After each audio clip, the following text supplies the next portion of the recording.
अस्सलाम वालेकुम वरहमतुल्लाहि वबरकातुहू। मेरा नाम है वक़ार अहमद और उम्मीद करता हूँ कि आप लोग बिल्कुल ठीक-ठाक होंगे, खैर आफ़ियत से होंगे। आज की ये जो शॉर्ट वीडियो है, ये मालूमात इंफॉर्मेशन वाली वीडियो है कि आप लोग अगर कतर में सफ़र करना चाहते हैं, तो आपको ऑन अराइवल वीज़ा कैसे मिल सकता है। कतर जैसा कि आप जानते हैं कि बहुत सी नेशनैलिटीज़ को ऑन अराइवल वीज़ा देते हैं, लेकिन ऑन अराइवल वीज़े का ये हरगिज़ मतलब नहीं है कि आप अपना पासपोर्ट लेके जाएँ और उनके सामने जाके रखें, जी मुझे वीज़ा चाहिए।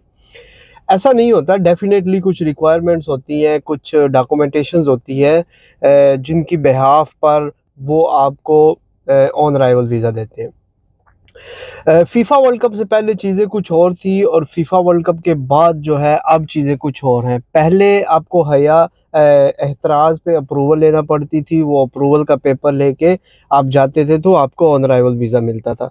मगर अब चीज़ें थोड़ी-सी डिफरेंट हो गई हैं, अब उन्होंने उसको ख़त्म करके अब उन्होंने हया कार्ड मुतारफ़ करवाया था, वर्ल्ड कप को मज़ीद ज़्यादा मेंटेन करने के लिए और लोगों को ज़्यादा से ज़्यादा अकोमोडेट करने के लिए।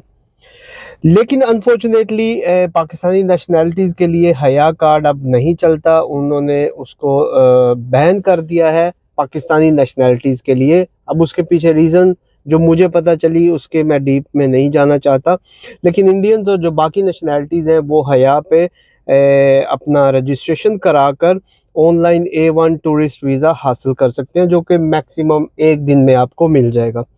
अच्छा, पाकिस्तान ने और बाकी लोगों ने एंट्री कैसे करनी है? मैं बात करूँगा पाकिस्तानी नेशनैलिटीज़ की कि उन्होंने एंट्री कैसी करनी है। इंडियन दूसरे जो नेशनैलिटीज़ हैं वो हया कार्ड से अप्रूवल लेकर जा सकते हैं। अब आपने करना क्या है, आपके लिए जो इम्पोर्टेंट चीज़ें हैं वो सबसे पहले आपकी एग्ज़िट री-एंट्री है। उसके बाद आपका इकामा है वो वैलिड होना चाहिए। उसके बाद आपका पासपोर्ट है जो कि 6 महीने वैलिड होना चाहिए।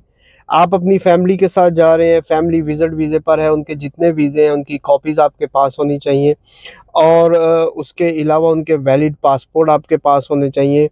उसके अलावा आपके पास जो है डॉक्यूमेंट्स होने चाहिए, ये वाले सारे। तो जब आप सऊदीया से कतर की तरफ जाएँगे तो ये डॉक्यूमेंट्स आपको रिक्वायर्ड होंगे। अब आपने करना क्या है कि आपको 2 तरीके से कतर जो है वो ऑन अराइवल वीज़ा देता है। एक है आपके इकामे की प्रोफ़ेशन की बुनियाद पर, लेकिन सबके इकामे जो है वो ऐसे नहीं होते कि जिनको वो प्रोफ़ेशन जो है वो एक्सेप्ट किए जाएँ। तो इसलिए आपको जो दूसरा तरीका है वो सबसे आसान और सबसे ईज़ी है। आपने करना क्या है, आपने डिस्कवर कतर पे जाना है। डिस्कवर कतर पे जितने दिन आपने रुकना है, उतने दिन की आपने होटल बुकिंग करवानी है। वो होटल बुकिंग आपको बारकोड के साथ कंफर्म होगी, आपको उसी टाइम उसको पे करना होगा।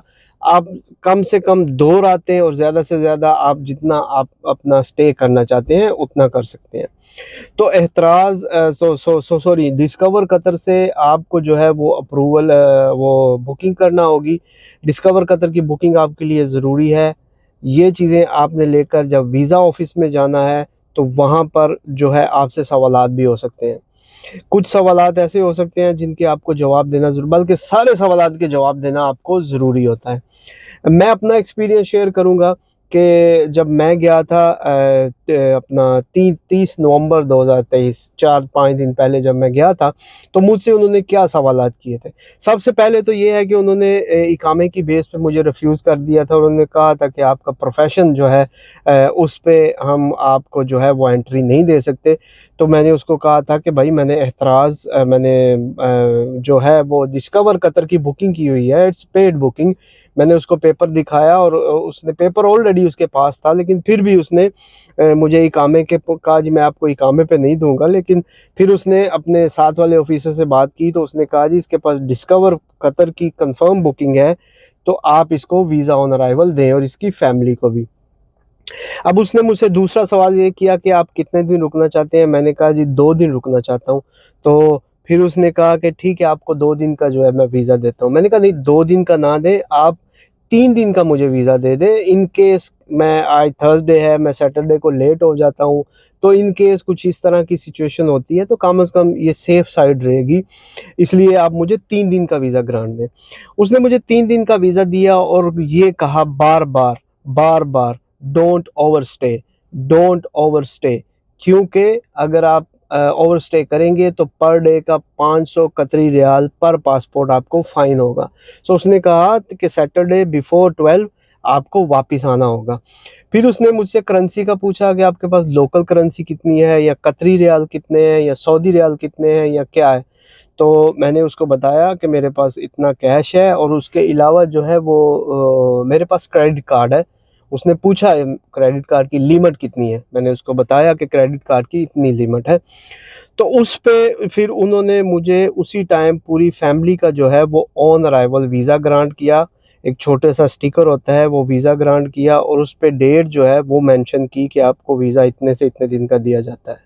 अच्छा, उस वीज़े की कोई फ़ीस नहीं है, वीज़ा बिल्कुल फ्री है, इंश्योरेंस की कोई ज़रूरत नहीं है, सिर्फ़ गाड़ी की इंश्योरेंस करवानी पड़ती है, 145 कतरी रियाल की आपको जो है वो इंश्योरेंस करवानी पड़ेगी।